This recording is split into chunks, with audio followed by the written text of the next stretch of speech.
जम्मू कश्मीर में बीजेपी ने अब तवज्जो दी है विचारधारा को।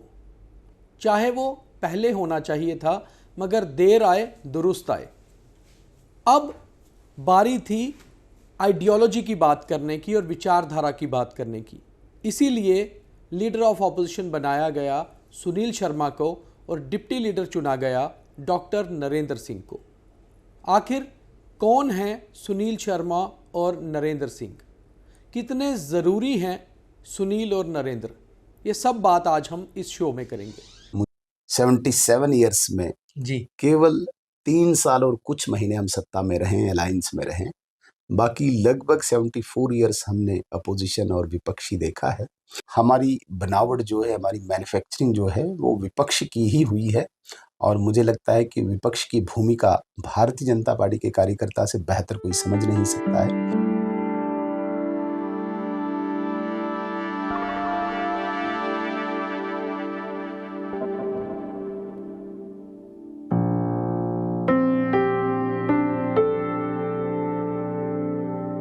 नमस्कार, आप देख रहे हैं द न्यूज़ रूम 24 आवाज़।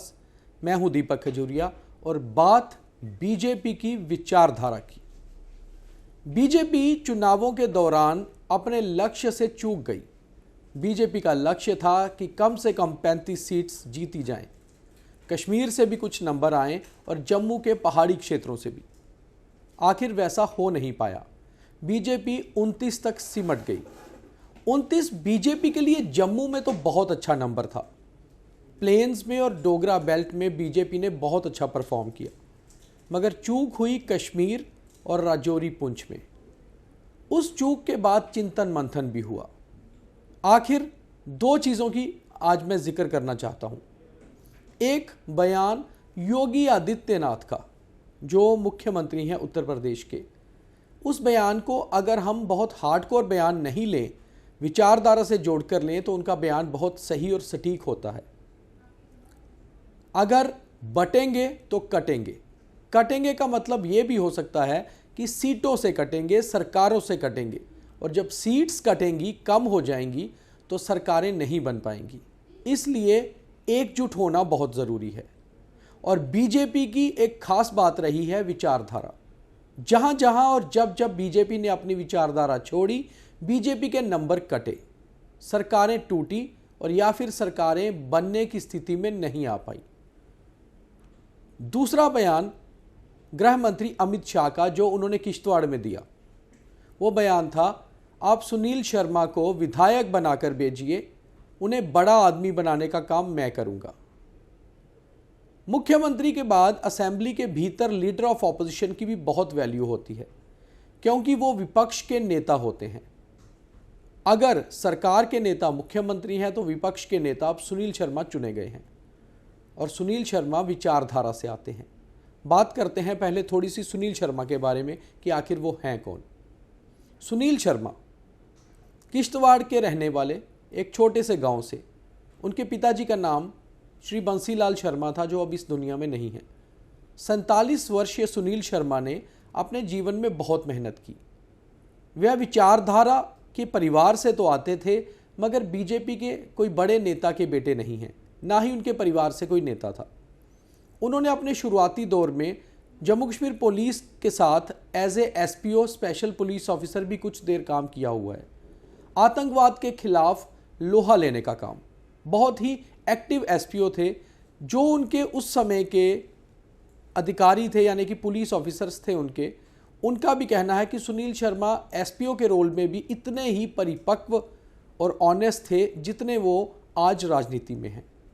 फिर एसपीओ के बाद उन्होंने छोटा मोटा बिजनेस भी किश्तवाड़ में किया, मगर इसके बावजूद आरएसएस की शाखाओं से जुड़े रहे। जम्मू में किश्तवाड़ और राजौरी दो ऐसे ज़िले और दो ऐसे टाउन माने जाते हैं जहां पर कई बार टकराव जो है विचारधाराओं का होता रहा है। 2013 की किश्तवाड़ के रॉयट्स हों या उससे पहले अमरनाथ लैंड रो एजिटेशन, सुनील शर्मा का रोल बहुत ज़बरदस्त रहा। उन्होंने अपने विचारधारा के लिए आगे लीड करके खड़े होकर काम किया। यही कारण था कि बीजेपी में साल दर साल सुनील शर्मा बड़े होते जा रहे थे। किश्तवाड़ में उनसे बड़े नेता अनिल परिहार और अजीत परिहार थे, जिन्हें 1 नवंबर 2018 को हत्या कर दी गई उनकी आतंकियों द्वारा किश्तवाड़ में।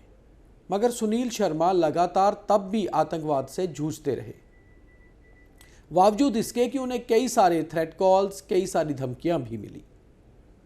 सुनील शर्मा के साथ एक मेरा किस्सा मुझे आज भी याद है। करीबन 2004-05 का समय था। सुनील शर्मा हमेशा से करीबन 1-2 महीने में जम्मू आया करते थे और किश्तवाड़ के छोटे मोटे मुद्दों पर प्रेस नोट्स दिया करते थे। एक बार उन्होंने एक प्रेस कॉन्फ्रेंस की। मैं उस समय हिंदुस्तान टाइम्स के साथ काम किया करता था और बीजेपी बीट कवर करता था। उन्होंने मुझे एक प्रेस नोट दिया और वो छपा नहीं। दूसरे दिन सुनील शर्मा से मेरी बात हुई तो उन्होंने कहा कि हमारा एक पैराग्राफ भी छापो, वो बहुत ज़रूरी होता है, क्योंकि हम ऐसे एरिया से आते हैं जहाँ के लोगों को उम्मीद होती है कि उनकी बात कहीं ना कहीं राष्ट्रीय और बड़ी अखबारों में हो। उस समय अखबार और टेलीविज़न का ही मीडिया हुआ करता था। आजकल तो सोशल मीडिया के ज़रिए आप कहीं से भी लाइव कर दो। उसके बाद से सुनील शर्मा लगातार मेरे साथ संपर्क में रहे। कई बार कई खबरों को लेकर वो छोटी मोटी बात भी करते तो मुझे ये लगता कि वो जनता की बात कहीं ना कहीं कर रहे हैं। बावजूद इसके कि जब 2014 से वो किश्तवाड़ से जीते, उसके बाद मंत्री बने, तब भी सुनील शर्मा लगातार संपर्क में रहे। वो लीडर ऑफ मासिस भी अगर उन्हें कहा जाए तो कम नहीं होगा। वो जनता से भी उतना ही जुड़े हुए हैं जितना अपनी पार्टी और आरएसएस से।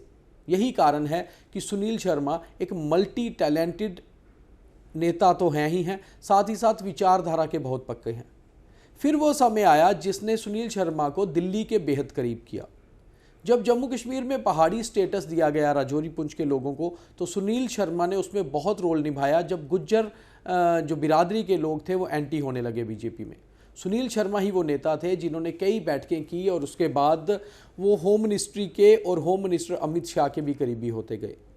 आज सुनील शर्मा को प्रधानमंत्री नरेंद्र मोदी हों या गृह मंत्री अमित शाह, दोनों बहुत नज़दीकी से जानते हैं। वो उतने ही नज़दीक आरएसएस प्रमुख और आरएसएस के बड़े नेताओं के भी हैं। यही कारण है कि सुनील शर्मा को एक बड़ा जिम्मा जम्मू कश्मीर में दिया गया है। और बात फिर वही आती है, वो विचारधारा से हैं इसलिए उन्हें आगे रखा गया है। बात डॉक्टर नरेंद्र सिंह की करते हैं, जो जम्मू साउथ से विधायक बन के आए हैं। बहुत सारे लोगों को उनके लिए सिर्फ इतना ही पता होगा कि वो जम्मू के साउथ गांधीनगर इलाके से विधायक हैं, मगर डॉक्टर नरेंद्र सिंह की भी अगर बात करें तो वो अकेले शायद सिख कम्युनिटी से ऐसे नेता हैं जम्मू कश्मीर के जो आरएसएस के बेहद करीबी हैं, शुरू से विचारधारा के साथ जुड़े रहे हैं। एबीवीपी अखिल भारतीय विद्यार्थी परिषद से अपना करियर शुरू करने वाले डॉक्टर नरेंद्र सिंह स्कॉस्ट में एक प्रोफेसर भी हैं। वो एक पढ़े लिखे व्यक्ति हैं और बहुत ही परिपक्व हैं। हालांकि कैमरा के सामने बहुत कम बोलते हैं और बहुत सारे जो भाषण भी वो नहीं देते हैं, मगर कहीं ना कहीं अंदर से विचारधारा के साथ बहुत ज़बरदस्त तरीके से जुड़े हुए हैं। नरेंद्र सिंह के बारे में ये भी बहुत कम लोग जानते होंगे कि जब जम्मू में अमरनाथ लैंड रो एजिटेशन 2008 में हुई तो नरेंद्र सिंह ने उसमें बहुत ही अहम रोल निभाया। वो मीडिया मैनेजमेंट भी देखते थे और साथ ही साथ पूरी तरह से श्री अमरनाथ लैंड रो की जो समिति बनाई गई थी उसको भी पीछे से विचारधारा के तरीके से पूरी सपोर्ट करते थे। वो आरएसएस के बड़े नेताओं के बेहद करीब हैं और उतने ही बीजेपी के बड़े नेताओं के भी, क्योंकि वो विद्यार्थी परिषद से आते हैं। इसलिए विद्यार्थी परिषद के समय से जितने भी बड़े नेता रहे, चाहे वो बीजेपी के राष्ट्रीय अध्यक्ष जेपी नड्डा हो या former deputy chief minister doctor Nirmal Singh, उनके बेहद करीब हैं। इस समय जम्मू कश्मीर के बीजेपी के जनरल सेक्रेटरी भी हैं और पंजाब के बीजेपी के सह प्रभारी भी हैं। इतनी बड़ी जिम्मेवारियां जब उन्हें दी गई तो कारण था विचारधारा। डॉक्टर नरेंद्र सिंह को भी डिप्टी लीडर जो हाउस में बनाया गया अपोजिशन की तरफ से, वो इसीलिए बनाया गया क्योंकि वो विचारधारा के पक्के हैं। तो मैंने आपको जैसे ये दोनों नेताओं के बारे में बताया कि सुनील शर्मा कौन है और डॉक्टर नरेंद्र सिंह कौन है, तो बात एक ही पे खत्म होती है और वो है विचारधारा। ये दोनों ही नेता विचारधारा से जुड़े हुए हैं और अब बीजेपी ने फैसला किया है कि विचारधारा को ही जम्मू कश्मीर में आगे रखना है। जम्मू कश्मीर 2024 असेंबली इलेक्शंस में बीजेपी को हालांकि हार तो नहीं मिली, वो 25 से 29 पर पहुंचे, मगर बावजूद इसके सरकार बनाने से चूक गए। ये चूक कैसे हो गई, इसको लेकर बीजेपी ने बहुत चिंतन मंथन किया और उसमें निकलकर यही आया कि विचारधारा के साथ चलना ज़रूरी है। चाहे दूसरी पार्टियों से आए हुए नेताओं को टिकट दी, वो बीजेपी के विधायक बन भी गए, मगर जहां जहां उच्च पोजीशंस हैं या जहां जहां आगे करना है वहां अपने विचारधारा के साथ जुड़े हुए नेताओं को करिए, ताकि जो काडर है वो भी मजबूत रहे और आरएसएस भी पीछे मजबूत दीवार की तरह खड़ा रहे। यही कारण था कि बीजेपी ने सुनील शर्मा को और डॉक्टर नरेंद्र सिंह को चुना है, ताकि विचारधारा को पक्का रखा जाए और दूसरी ओर नेशनल कॉन्फ्रेंस की सरकार का मुकाबला भी किया जाए। तो इस तरह से बीजेपी ने जो नई स्ट्रेटजी अपनाई है, इसके पीछे कारण बहुत से हैं। काफ़ी देर से सोच विचार हो रहा था कि क्या बाहर से आए नेताओं को बड़े रोल दिए जाएं या फिर अपनी पार्टी के अंदर से तैयार हुए विचारधारा वाले नेताओं को आगे किया जाए। तो आखिर बीजेपी ने जो फैसला लिया वो अब विचारधारा के साथ चलने का है।